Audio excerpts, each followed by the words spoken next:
രാധ അമ്പലത്തിൽ നിന്ന് വരുന്നതായിരിക്കും. ഞാനും അത്യാവശ്യത്തിന് ഇത്തിരി ഭക്തിയെ കാണിക്കുന്ന കൂട്ടത്തില. രാധ, എനിക്ക് രാധയോട് ഒരു കാര്യം പറയാനുണ്ടായിരുന്നു. അതിവിടെ വെച്ച് എങ്ങനെ പറയുമെന്നാണ്. അത്രയ്ക്ക് ധൃതിയായോ? അതോ എന്നോട് സംസാരിക്കുന്നതിന് ഇഷ്ടമില്ലാത്തതുണ്ടോ? അതല്ല, പിന്നെ ചേട്ടനും വരും. അപ്പോൾ ആ പേടിയേ ഉള്ളൂ. ഗുഡ്. ഇപ്പോൾ രാധ പോയിക്കോളൂ. നാളെ ചേട്ടൻ പോയി കഴിഞ്ഞ് വീട്ടിലേക്ക് വരണം. അപ്പോൾ പറയാം.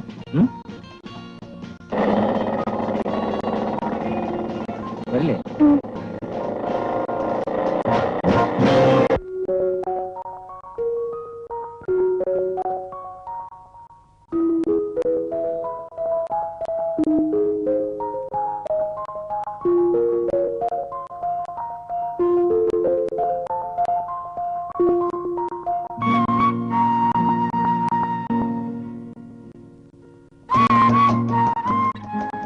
രാധ പറഞ്ഞു പറ്റിച്ചോ എന്ന് ഞാൻ നോക്കുമായിരുന്നു.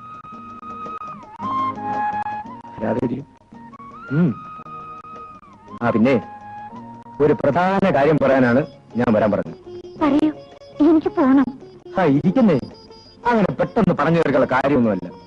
എന്നാ ഞാൻ പിന്നെ വരാം. ഞാൻ പറയാം. രാധയ്ക്ക് സമ്മതമാണെങ്കിൽ ആണെന്ന് പറയണം, അല്ലെങ്കിൽ കാരണം പറഞ്ഞില്ലെന്ന് കരുതിയാൽ മതി. രാധയെ കണ്ട നിമിഷം ഞാൻ തീരുമാനിച്ചു വെച്ചാണ്. എന്താ? രാധയെ എന്റെ ജീവിത പങ്കാളിയാക്കണം. എന്താ, രാധയ്ക്ക് സമ്മതമല്ലേ? പറയൂ, സമ്മതമല്ലേ?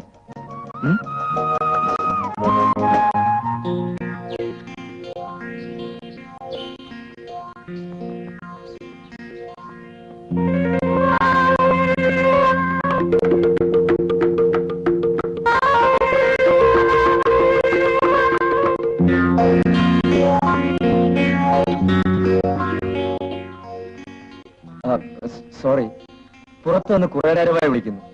ആരെയും കാണാത്തോണ്ടാണ്. ആയണം തരുമോ? ഞാനിപ്പോ വരാം. രാധേ, ഒരുക്കങ്ങളില്ലാതെ കാണുമ്പോഴാണ് പെണ്ണിന്റെ സൗന്ദര്യം ശരിക്കും മനസ്സിലാകുന്നത്. രാധേ,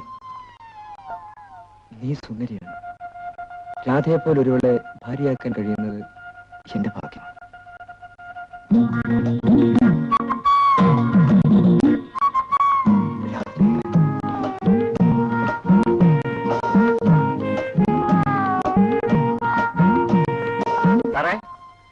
സാറേ, എന്താണ് എന്റെ റപ്പായി ചേട്ടാ? സാറിനൊരു കത്തുണ്ട്.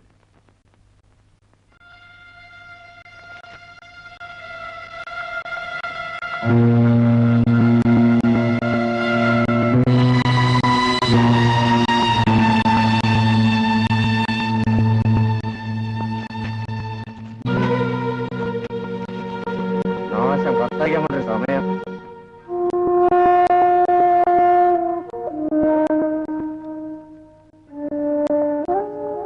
നിനക്കെന്താ, സുഖല്ലേ? ഒന്നുമില്ല, വല്ലാത്ത തലവേദന. നേരെ ഒത്തിരിയായി. ആഹാരം കഴിച്ചോ? വേണ്ട ചേട്ടാ, വിശപ്പില്ല. അയ്യേ, ചെറിയൊരു തലവേദന വെച്ച് പട്ടിണി ഇടണമല്ലോ. വാ, ഞാൻ വിളമ്പിത്തരാം.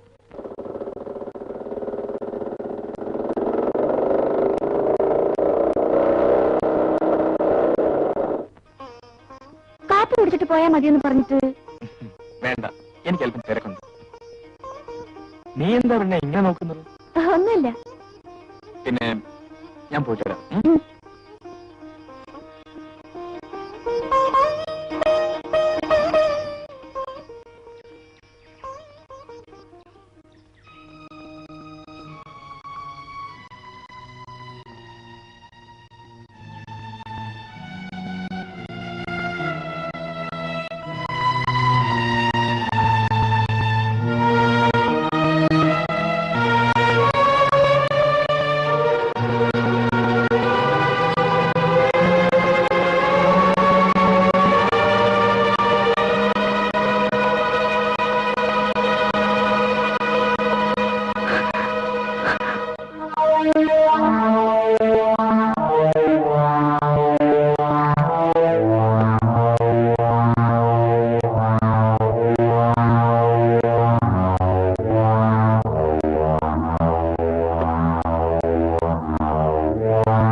സമയം നോക്കി രാവിലെ മുതൽ ഞാൻ കാത്തിരിക്കുക.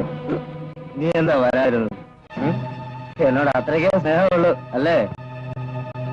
രാധ എന്താ ഒന്നും മിണ്ടാത്തത്? അതറിയാവുന്നതുകൊണ്ടാണല്ലോ ഞാൻ വന്നത്. എന്റെ രാധയോടൊന്ന് തനിച്ച് സംസാരിക്കും. വരട്ടെന്ന് വന്നാലേ ഞാൻ നിന്നെ കല്യാണം കഴിക്കാൻ പോകുന്നു തുറന്നങ്ങ് പറയും. എന്ത് പറ്റിയെന്നോ? നിങ്ങൾക്ക് എത്ര കാമുകർ വേണം? നിങ്ങൾ എത്ര പേരെ കല്യാണം കഴിക്കും? എങ്ങനെ അറിഞ്ഞു എന്നല്ലേ? നിങ്ങൾ എന്നെ ചതിക്കായിരുന്നു. പഞ്ചാര വാക്കുകൾ പറഞ്ഞ് പല വീശുകയായിരുന്നു. വേണ്ട, നിങ്ങളെ കാണുന്ന പോലും എനിക്ക് വെറുപ്പാണ്. കടന്നു പോകൂ.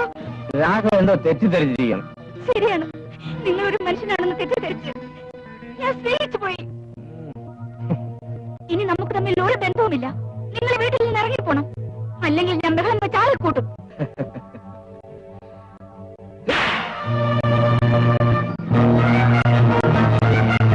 നീ അത്രയ്ക്ക് പതിവ്രതയൊന്നും ആകെ.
എല്ലാം സഹിക്കാം. എനിക്കെതിരെ ഉന്നയിക്കപ്പെട്ട കുറ്റം എന്താണെന്നറിയോ? ഞാൻ എന്റെ പെങ്ങളെ നശിപ്പിക്കാൻ ശ്രമിച്ചപ്പോ അവ എതിർത്തതുകൊണ്ട് ഞാൻ അവളെ കൊന്നു. അതെ ശാലിനി, അങ്ങനെ അവൻ എന്റെ പെങ്ങളുടെ ജീവിതം പിച്ചിച്ചേന്തി അറിഞ്ഞു. എന്നെങ്കിലും ഒരിക്കൽ ഞാൻ അവനെ കണ്ടുമുട്ടും. ഒന്ന് എല്ലാം വിധിയാണെന്ന് കരുതി സമാധാനിക്കാൻ ശ്രമിക്കൂ. ശ്രമിച്ചു ശാലിനി, പക്ഷേ കടലിലെ തിരകളെ പോലെയാണ് മനസ്സിലെ ഓർമ്മകൾ. ഒരിക്കലും മരിക്കില്ല. ശരിയാണ്, പക്ഷേ ചിലപ്പോൾ ചിലരെല്ലാം മറക്കാൻ കഴിഞ്ഞില്ലെങ്കിലും മറന്നൊന്നും നടിക്കണം. എന്നെപ്പോലെ ഉപദേശിക്കാമെന്ന് കരുതരുത്. കഴിഞ്ഞത് കഴിഞ്ഞു, ഇനി പ്രതികാരവുമായി നടന്നിട്ട് കാര്യമില്ല. രാമ